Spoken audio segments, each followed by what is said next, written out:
Well, hello, welcome again to our reading of the Septuagint, and we're reading the story of Joseph, and we're in the book of Genesis, chapter 40. Egenito de metatorremetatata hematin ha archioinokos tu basileos Aiguptu kai ho archisitopoios to kurio auton basile Aiguptu. And it came to pass, again, it's gone back to meaning things. This word here oscillates between words and things. It came to pass after these things that the archioinokos, combination of arch, root of ruling, being in charge of, oinos, wine, and koos from keo to pour. So this is the chief wine pourer of the king of Egypt, sinned, and the archisitopoios, the chief maker from poio of bread, sitos, so the chief baker. This word only occurs here in all of Greek. So they sinned, and the chief baker also sinned against their lord, the king of Egypt. So we've got a singular subject here, singular verb, but then we've got a separate subject, and we have to take it all together in English. Kai orgiste verao epitois dusin eunukois autu epito archioinokoo kai epito archisitopoio. And Pharaoh was angry, and this is a passive here from orgistomai. So Pharaoh was angry against the two eunuchs. Exactly how much we're meant to press this idea of being a eunuch here is not clear. We saw Potiphar, who was a eunuch and yet had a wife, so it's not quite clear exactly how far we're meant to push this. Dusi for Attic duoin, and this becomes, they got rid of the dual at this point, and so this is the word for two in the dative here. So against his two eunuchs, against the chief wine pourer, and against the chief baker. Kai etheto autus en fulake paratot desmorphulaki esten desmoterion eston topon hu Yosef affecto eke. And he placed from Tithami, this is the middle here, he placed them in the prison beside the desmophulax, the guardian of the prison, in the prison. So it uses two words here, fulake and desmoterion. So it's really to the custodian, really, in the prison. In the place who Joseph had been taken there. So again, funny funny Greek here. It's reflecting the Hebrew idiom, the who with the eke. In Hebrew, the word for the relative pronoun is asher, and it doesn't inflect, and so you've got to put something on there to add to it. It simply indicates that it's a relative of some sort, and you've got to put another word on there to in the Hebrew it's sham, to indicate where it was. So there. The apekto is from apago, to lead off, used in classical Greek to carry off to prison. We saw it in chapter 39. So in the place where Joseph had, we would say there where Joseph had been taken. Kai sun estesen ho archidesmotes to Yesuf autus kai pares de autois esin dehemeras ente fulake. And the chief rule of the prison, so the chief officer, sun estesan, appointed from sunhistemi. So appointed them to Joseph. In other words, he appointed Joseph to be in charge of them.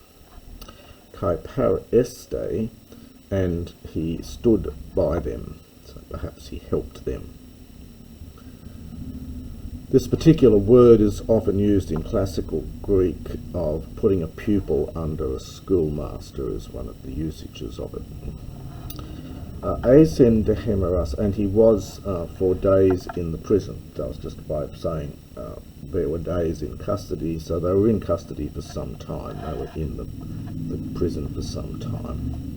Kai aden amphoteroi enupnion, hekateros enupnion, en mia nukti horasus tu enupniu autu hoaki oinakoos kai hoaki sitapoios.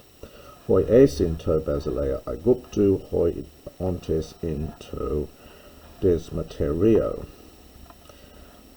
And both of them saw an enupnion, a vision or a dream. Hekateros, so each of them understood, saw a dream, a vision in the night of his dream. And then the subject of all of this, as to who they were of course the chief wine pourer and the chief baker, who belonged to the king of Egypt, who were for the king of Egypt, David the possessor, those being in the prison. It's a very convoluted sentence. Esel thender prosautus Joseph toproi kai aden, and Joseph came into them. Toproi is adverbial here for early. Kai aden, and he saw autus them, kai esan teteragmenoi. Now this is a perfectly good pluperfect passive periphrastic construction here. This is from tarasso, to disturb. So they had been disturbed. They were in a state of being troubled.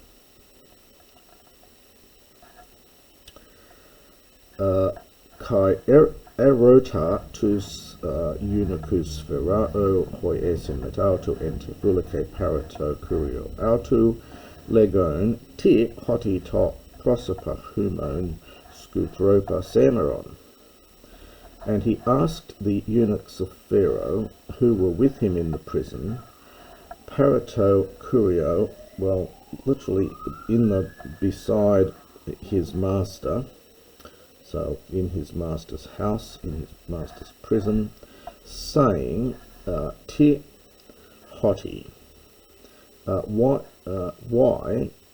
is it that, we'd have to put an is in here, why is it that your faces today, understand, are skuthropa, these are downcast.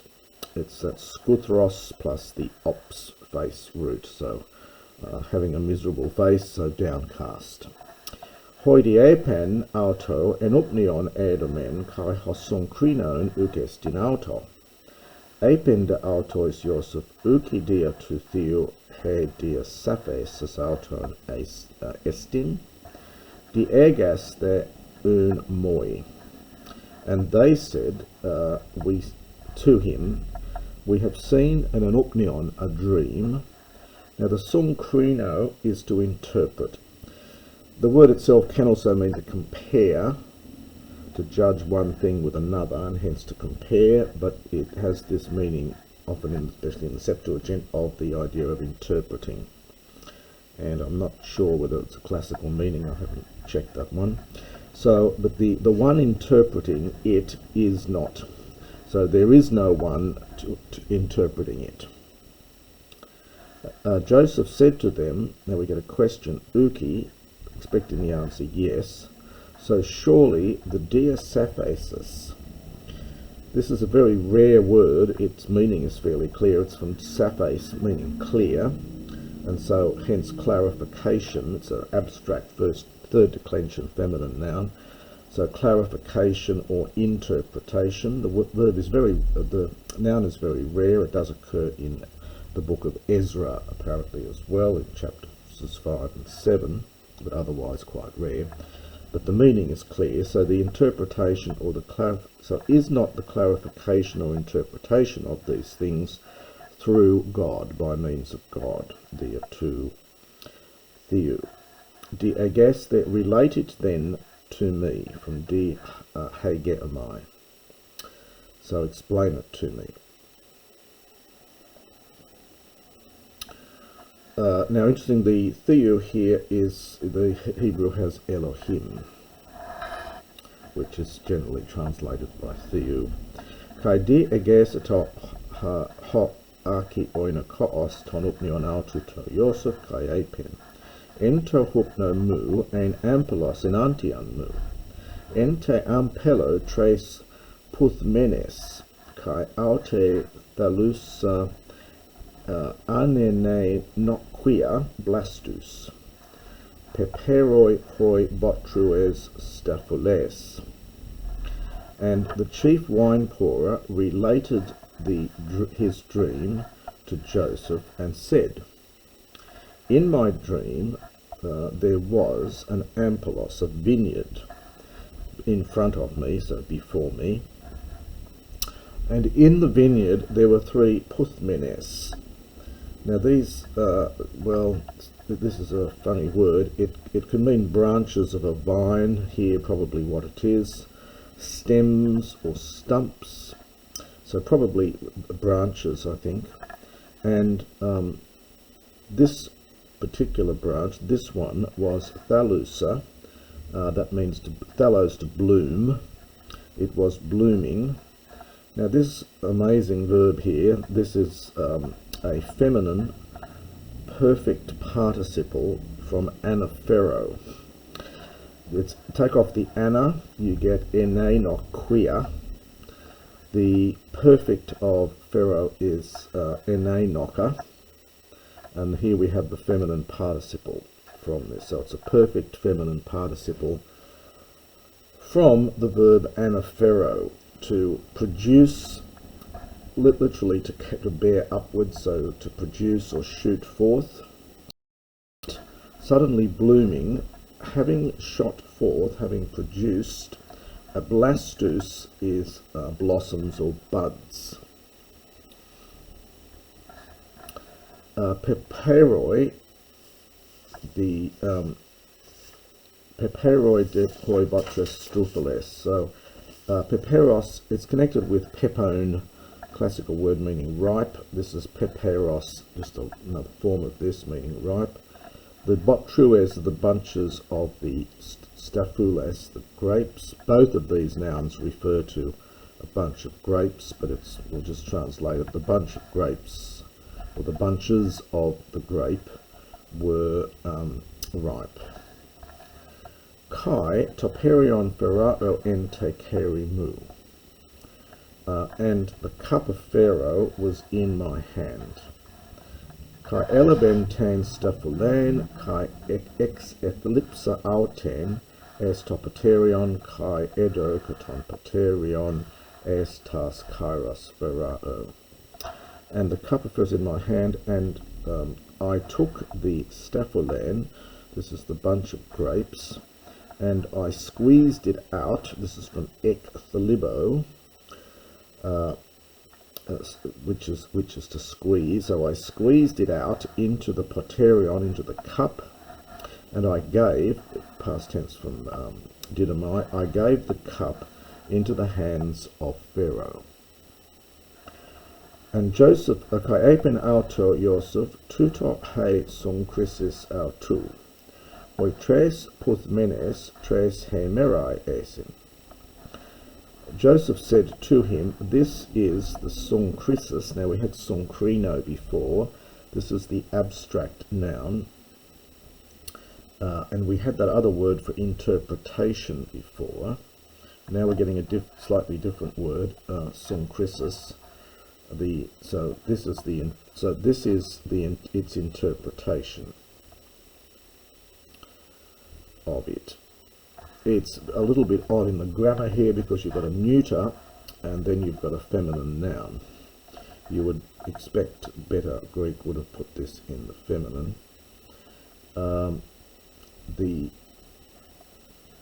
We have the it's just slightly odd. So this is the interpretation of it. I'm not sure I can say much more except that it's rather odd to have this neuter here. The three puthmines, the three stumps, are 3 days, or the 3 branches or stems or stalks are 3 days.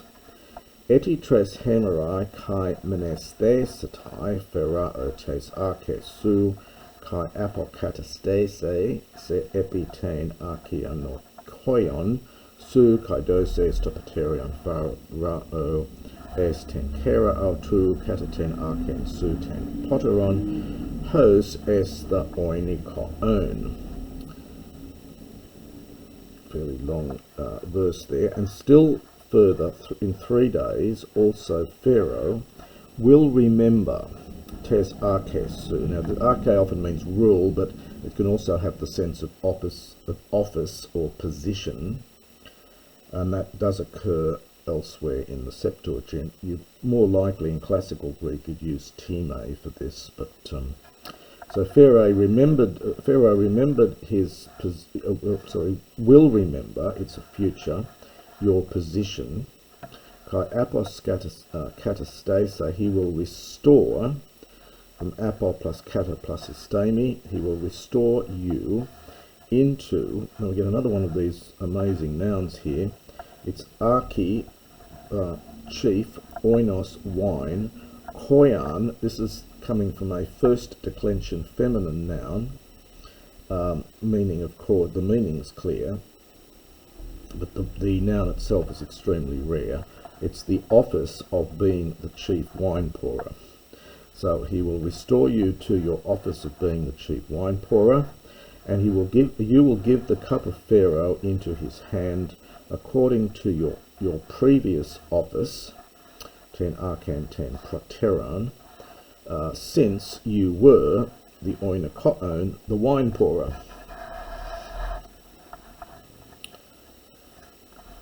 Al menes theti mu dia siautu hotan you soi genetai, kai poiesas en emoi elios kai menes these periemu ferrao, kai ex axes me ectu ocuromatus tutu. But remember me, dia siautu, it's in yourself. It's something like have me in your remembrance. The Hebrew has something like with you, so keep memory of me with you. Here the Greek's just got through yourself. So the sense is have me in remembrance, have me in your remembrance.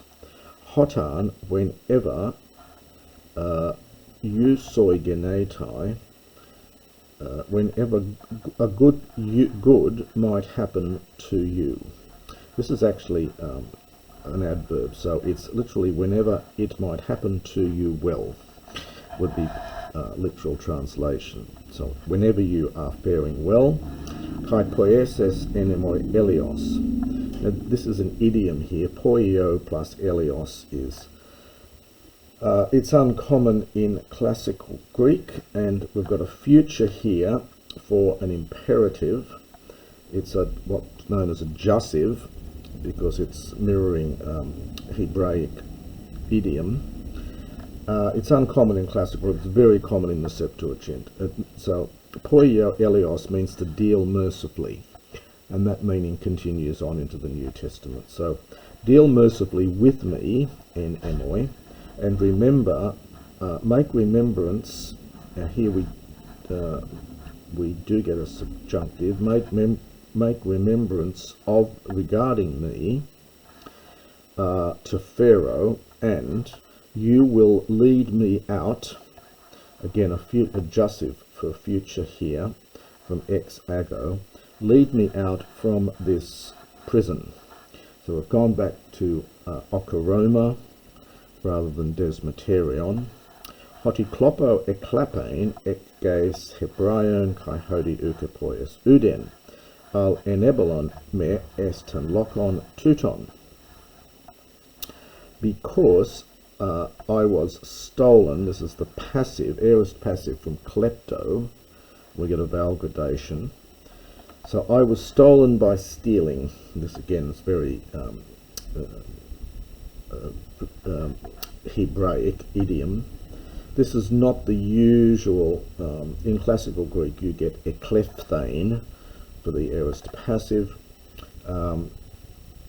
Here we're getting a sort of later form here, and it's really, the Hebrew in fact has here an infinitive absolute, so to be forced by force.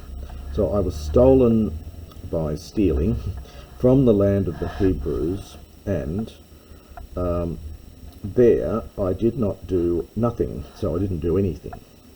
Sorry, here I did not do anything here, but they cast me into this. Now he calls it a lakon. This is the word we had before for the pit, and of course he's just using that in the sense of the prison here, but using the same word that he got thrown into back in an earlier chapter. So they cast me into this pit. Kai aiden ho archisitopoios hoti orthos sunekrinen, kai apen toios of cargo aidon and upnion, kai oimen triakana chondriton irene epites kephales mu.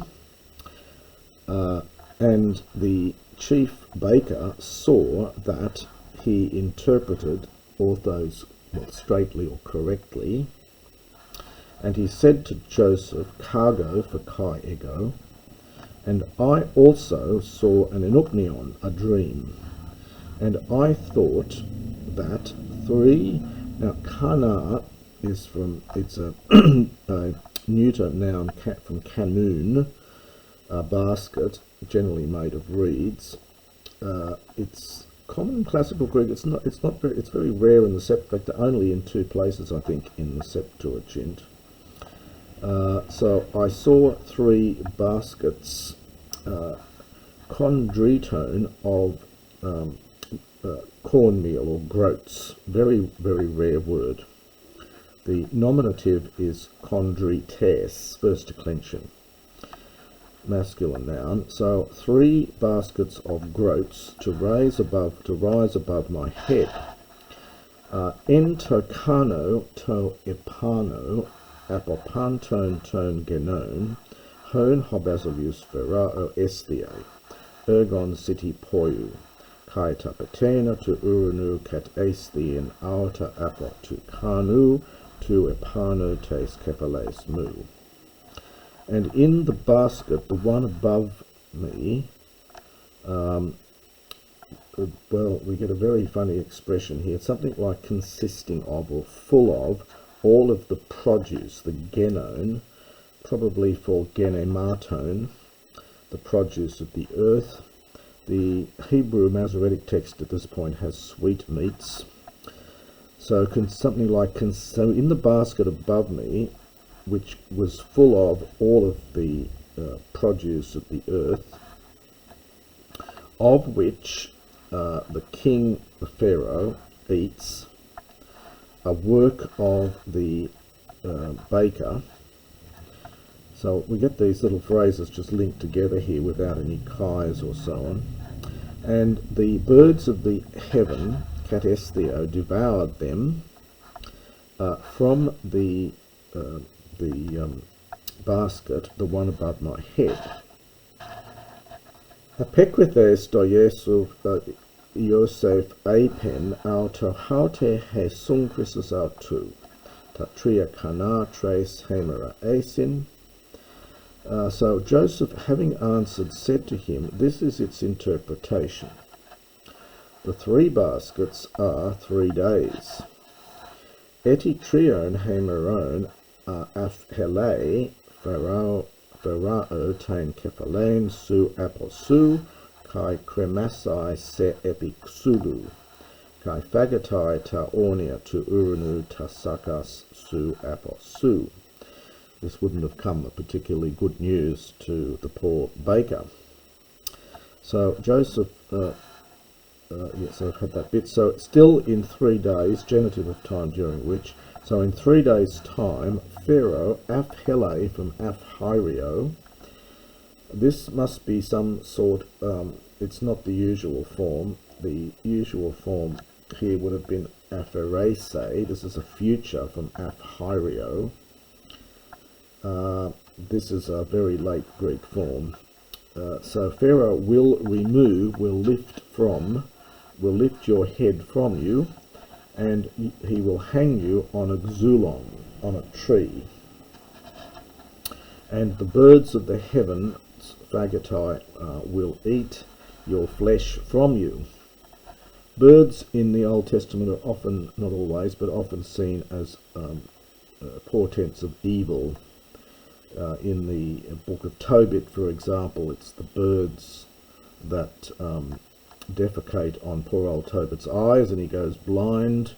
We see in the New Testament similar references to birds in a negative sense. The birds of the air are often thought of as being sent by Satan and so on. So generally birds are seen in a bad light in the Old Testament and in the biblical Greek. Egeneto, it came to pass on the 3rd day that it was the Hemera Genesios, literally the day of birth, so hence the birthday of Pharaoh. Interestingly, the idea of celebrating one's birthday is not something that you don't see much in classical Greek, if at all. Probably because people didn't know exactly what day, they didn't have calendars, what day they were born on, in the same way as we celebrate birthdays. But so we get this reference here, very early reference to a birthday. So it came to pass on the 3rd day, on the 3rd day, it was the birthday of Pharaoh. Poian poton pasi tois paisinautu. Notice the alliteration, poie poton pasi paisi. And he made a poton.